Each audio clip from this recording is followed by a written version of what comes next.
Jeff Gold, my Twitter followers are letting me know that they are on pins and needles today waiting for this verdict. This is a long time coming. This story broke in 2007 for Kathleen Savio's family. This all began in 2004. Do you believe that today is the day and time is running out on Drew Peterson?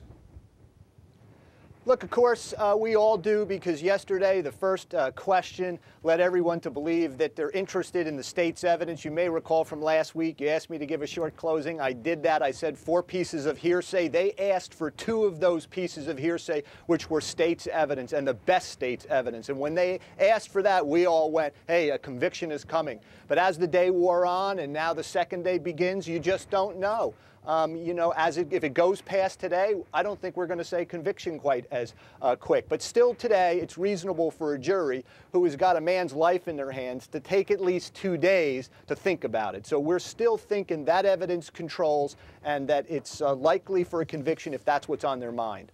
Beth Karras, we have watched this defense team throughout with the sunglasses. So is he still with us, or did he run to get one of those sandwiches? Oh, he's there. I thought you might run to get a sandwich. Good idea. Yeah. Good idea. How would you, and this is how would you prepare, because you've been on both sides of this. Number one, how would you prepare Kathleen Savio's family for this moment?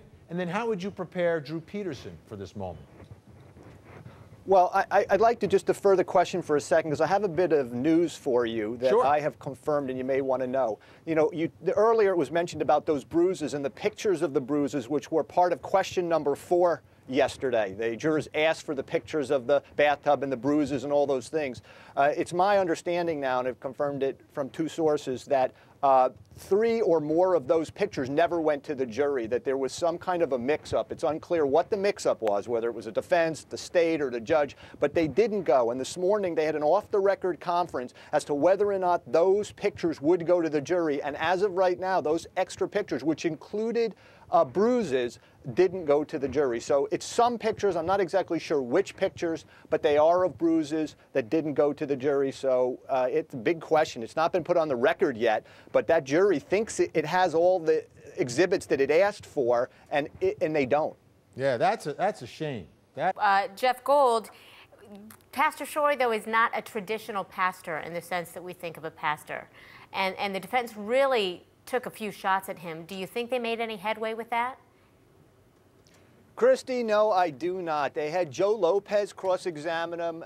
We know he likes to style himself a mob lawyer. He attacked the Reverend Shurey, or the Minister Shurey. He didn't attack really what Stacey was saying directly. He really attacked the minister. It was a wrong technique for this kind of a witness. I think on the readback it was even better than it was originally. It stood up with the cross-examination falling flat. What we had on that readback yesterday was Stacey talking to that jury. That's the thing they wanted. They wanted to hear from Stacey, and they did. And I think that the defense did not touch Reverend Shurey. I think he did a great job, and I think he's the best witness for the state. Well, you know, when we look back at what the jurors have asked for, the questions that they've had, they asked for Drew Peterson's phone records from the weekend that Kathleen Savio died. They asked for the testimony of the prosecution witness Neil Shorey, the testimony of defense witness Harry Smith, the police report related to Kathleen Savio claiming Drew Peterson held her at knife point in July of 2002, and the letter she wrote to Will County Assistant State's Attorney showing her fear of Drew Peterson. These are the things that they've asked for. I do believe they asked for one other piece of evidence that had to do with the bruises that were on her body. But here's the thing, going into this, a lot of times we were talking about this could come down to medical testimony, because the crux of the defense argument is that this was an accident.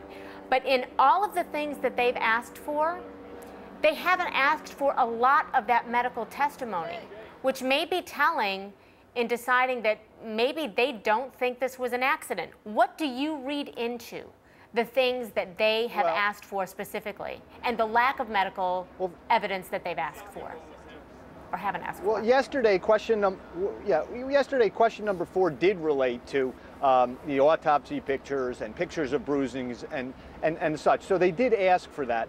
But, you know, obviously the other questions led everyone to believe of a quick conviction. The question today, you know, really makes one think of a hung jury. You know, the small thing could be that they misunderstand unanimous. For example, the state has never really proven how this happened. They might be having something simple. They might all agree that it's a homicide, a murder, but they don't agree how it happened. They may be trying to get from the court, do we all have to agree how it happened, even though we all agree it's a murder? On the other hand, they may be simply saying the obvious too, that we don't agree at all, we can't come to a verdict. They haven't got exactly to the point of a dynamite charge, or you've referred to it as an Allen charge, but a charge where the judge will say, go back and try again. They haven't got to that point yet because they haven't said they're deadlocked. But to me, when I hear the question of unanimous, I'm thinking to myself, hung jury. Now, for the state, who had a tough time in this case, they're probably still pretty happy. For the defense, who thought yesterday it was a quick conviction, they're still pretty happy. So, you know, we're on the position now of thinking, what does that mean if it is a hung jury? That's the bigger question coming up.